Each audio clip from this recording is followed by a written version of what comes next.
Hey everybody, no shave video today. I did that at work today, but I'm coming with a initial impression. Recently on Amazon, there was an opportunity to get it's called the DeFitch, I believe is how you pronounce it, razor, DE razor. Normally the regular price was $35, somewhere in that ballpark there. But there was a thing, if you went to their site, you got a promo code, it would be $1 plus shipping. So me being a Prime member, it was free for shipping, so it was a $1 razor. Obviously, I didn't know what to expect for $1. I can't be disappointed if it was good or bad. But I'm going off of what the original list price is. Now, caveat, I did try to verify what the price is, and now on their website, or on Amazon, it says currently unavailable and not sure if and when the product's coming back.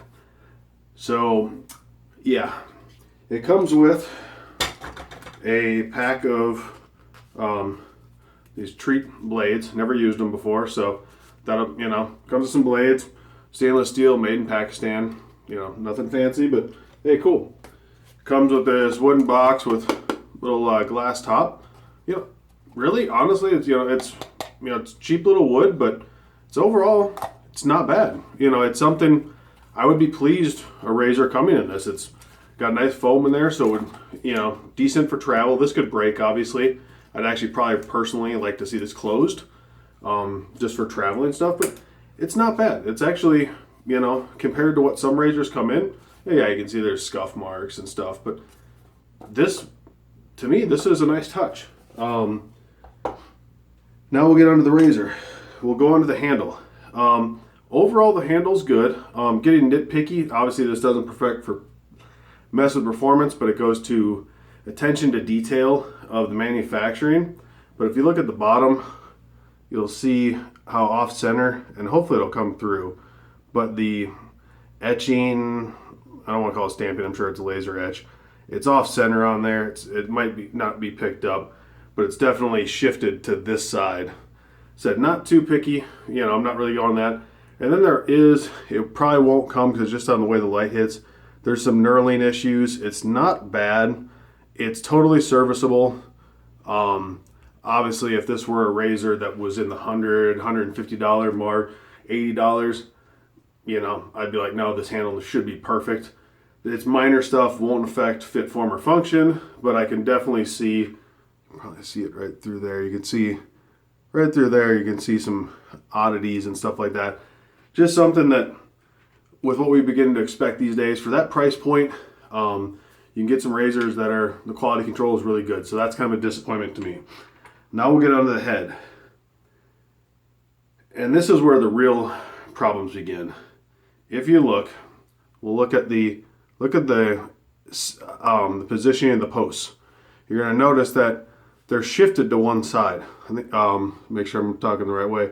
Yeah. So to the top, they're closer to the edge than it is here. So automatically it's already skewed. What you'll also notice is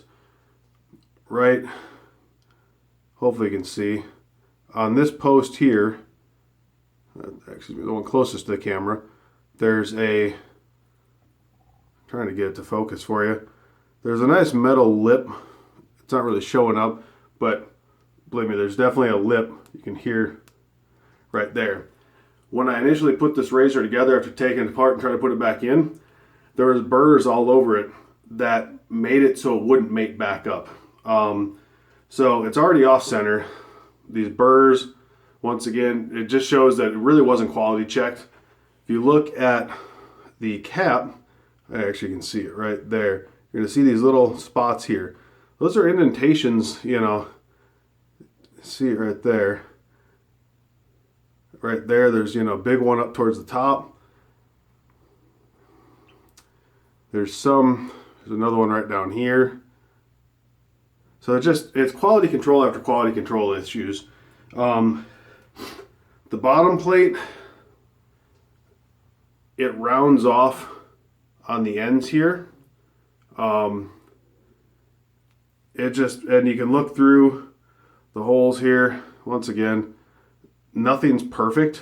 It's like somebody just punched it and then just never went in there with like a Dremel and tried to smooth things out at all.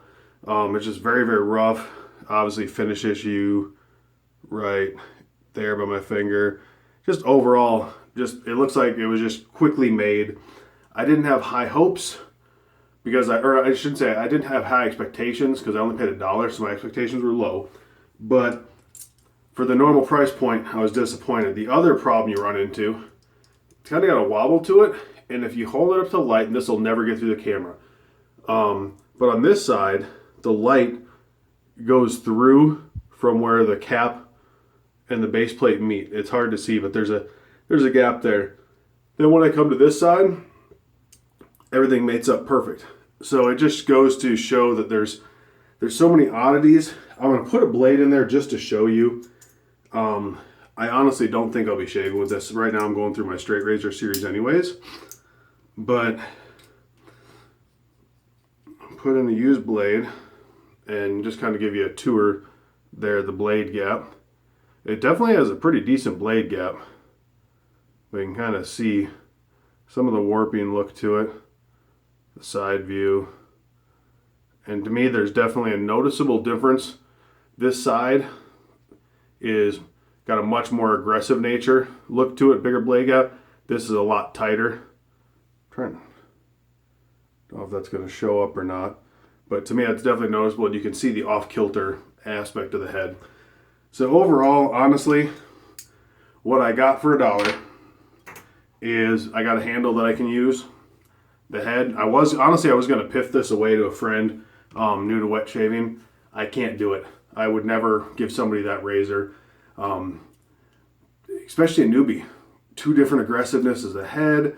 You know, yeah, would it probably shave? I'm sure it would, but I'm not going to do it. I'm not going to put a razor in my head. Oh, and the blades, you have to fight them a lot more because of those burrs still to get the blade out. So I'm not going to. So for basically the same price, you can get your friend or yourself a new Edwin Jaeger 89 or the Magards or Phoenix double open comb. There's a lot of other things. So basically I got a case, package of blades, and a handle that I'll probably end up piffing away. To say I'm disappointed, like I said, it cost me $1, so that's not the point, but it's just the fact of with today's, processes and stuff like that, I'm just disappointed in the quality control. Especially that original price point. We were getting a deal, obviously, for getting it for $1, but at that marketed price point, there's just no way I could even recommend the product at all.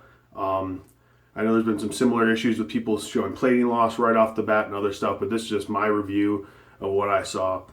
You won't see it in the videos. You might see that handle. I don't know, probably not. I'll probably, like I said, piff that away to somebody else. So everybody, just God bless. I'm glad I did it because it was cool. I'll try these treat blades out. But yeah, that's what I got. So if that razor comes available, I would be very skeptical until you start seeing reviews coming around by a lot of people, because right now their quality control is just, for lack of a better phrase, non-existent.